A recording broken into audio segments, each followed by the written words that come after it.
नमस्कार, जय हिंद। मैं मोहन पाठक और आज बात करेंगे आत्मसम्मान विवाह पर।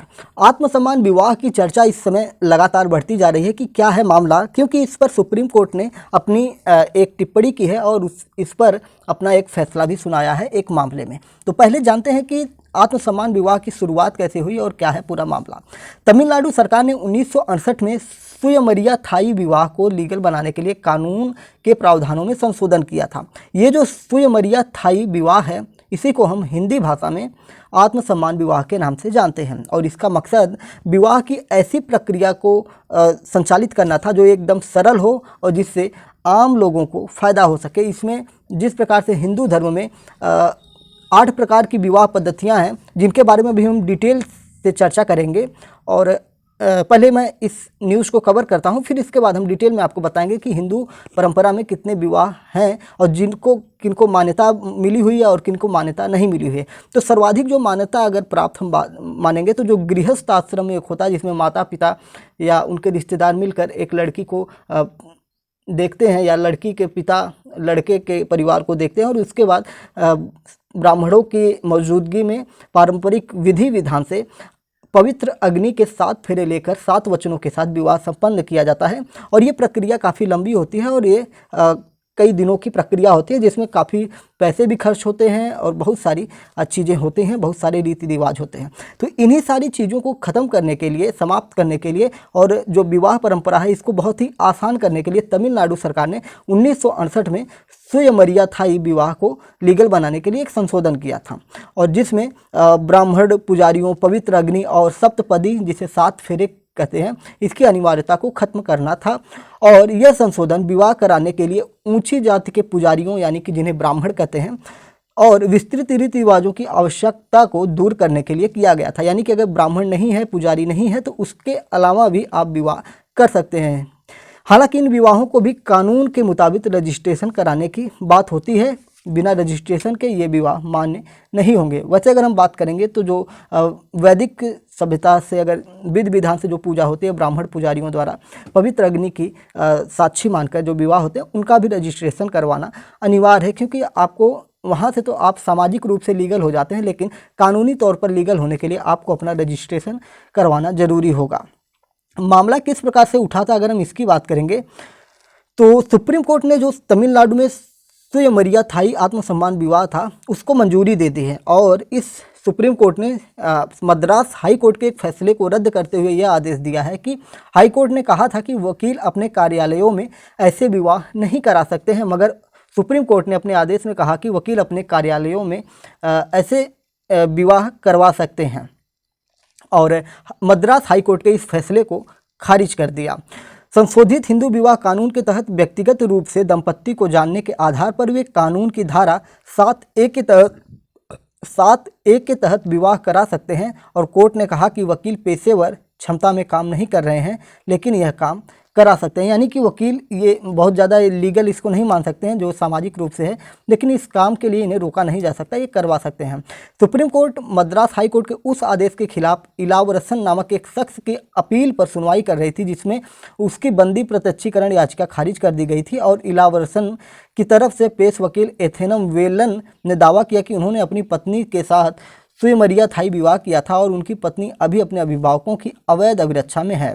तो इस प्रकार से सुप्रीम कोर्ट ने मद्रास हाई कोर्ट के द्वारा जो फैसला दिया गया था, जो वहां से बताया गया था कि इस विवाह को वकील नहीं करवा सकते हैं, तो इस कदर से सुप्रीम कोर्ट ने इस पर अपना फैसला सुनाया है कि ये विवाह करवाया जा सकता है। लेकिन उन्होंने ये भी चेतावनी दी है कि वकील बार बार इसे प्रूफ के तौर पर हर जगह पर यूज ना करें, एक तरह से ठीक नहीं है। मतलब एक तरह से इस पर बात की गई है। और आइए अब हम जान लेते हैं डिटेल में कि हिंदू परंपरा में जो विवाह पद्धतियां हैं वो कितने प्रकार की होती हैं और किन विवाह को सामाजिक तौर पर मान्यता मिली है, जिसमें आपको रेप जैसी जो रेप है इसको भी एक विवाह की श्रेणी में रखा गया है। तो क्या रेप को सामाजिक रूप से मान्यता प्राप्त है, इन सारी चीज़ों के बारे में हम आइए डिटेल से मानते हैं। अगर हम बात करेंगे सनातन धर्म में विवाह की गणना महत्वपूर्ण अनुष्ठानों में की जाती है और इसलिए हिंदू विवाह में वैदिक मंत्रों और अनेक परंपराओं से विवाह को पूरा किया जाता है।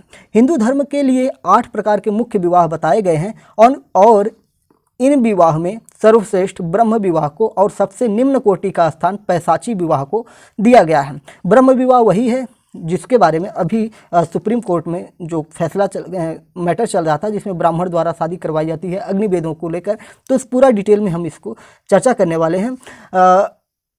कौन कौन से विवाह होते हैं, ये 8 विवाह कौन से होते हैं, इनके बारे में हम जानते हैं। अगर आप इसके बारे में नहीं जानते हैं तो बड़े ध्यान से सुनिएगा कि आपके सनातन परंपरा में कितने विवाह होते हैं। प्रथम विवाह की अगर हम बात करेंगे तो पहला विवाह ब्रह्म विवाह कहा जाता है, जिसे विवाह में सर्वश्रेष्ठ माना गया है। इसमें पिता अपनी पुत्री के लिए सुयोग्य वर तलाश कर उससे अपनी बेटी का पाणी ग्रहण करवाता है और इस विवाह में पिता विद्वान, आचारवान, स्वस्थ और अच्छे कुल के वर को अपने घर आमंत्रित करता है और कन्या को वस्त्र आभूषण से सुसज्जित कर कन्यादान करता है। इस विवाह में वर वधू की सहमति पर अग्नि के समक्ष 7 फेरे दिलवाकर विवाह संपन्न कराया जाता था। हिंदुओं में यह विवाह आज भी प्रचलित है, हालांकि इसमें समय के साथ कुछ दूसरी बातें भी जुड़ गई हैं। द्वितीय देव विवाह होता है, जो दूसरे नंबर पर हम विवाह मानते हैं उसे देव विवाह कहते हैं। देव विवाह ऐसा विवाह है जिसमें पिता किसी निर्धारित यज्ञ को सफलतापूर्वक संपन्न कराने वाले पुरोहित को अपनी कन्यादान में दे देता था।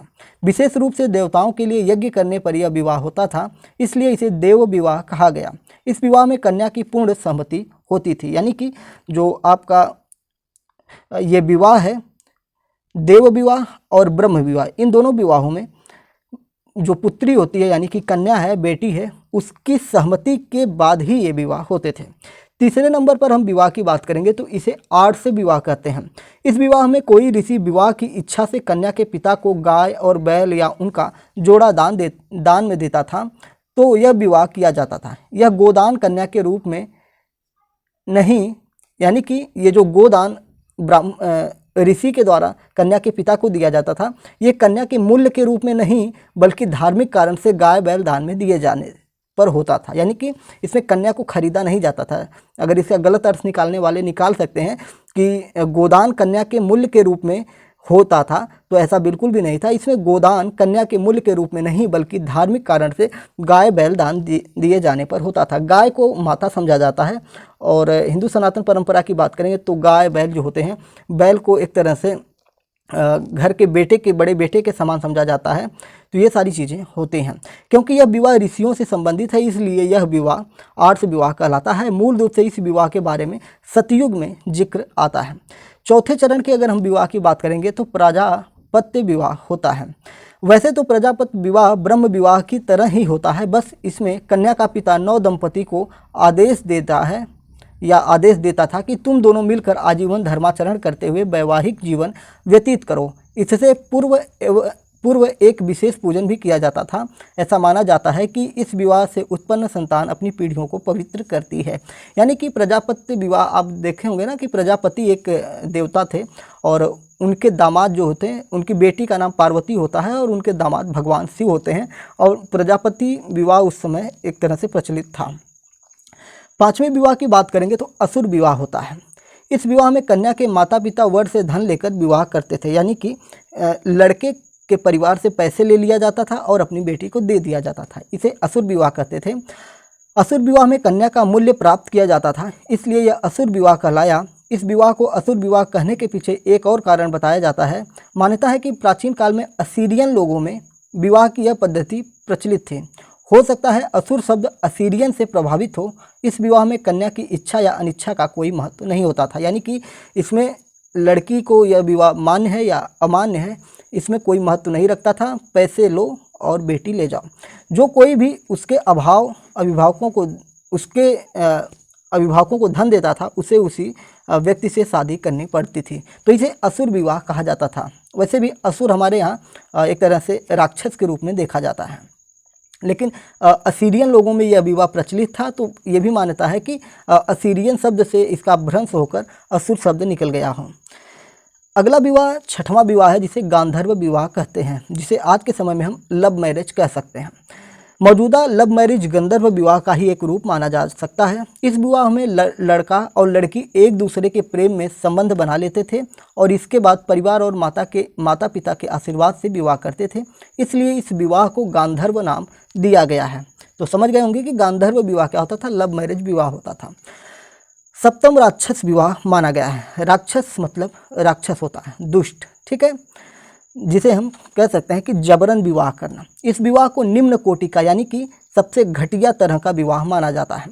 राक्षस विवाह में बलपूर्वक छल कपट का मतलब आप समझ सकते हैं कि लब जिहाद जैसा अगर हम शब्द यूज करें तो वो हो सकता है, यानी कि अपनी पहचान छुपाकर या झूठ बोलकर विवाह करना। या बहुत सारे लोग झूठ बोलते हैं ना कि बेटा इस पद पर है, वो बहुत बड़ी नौकरी कर रहा है, और शादी होने के बाद पता चलता है कि वो घर पे निठल्ला घूम रहा है। तो ऐसी भी चीज़ें होती हैं।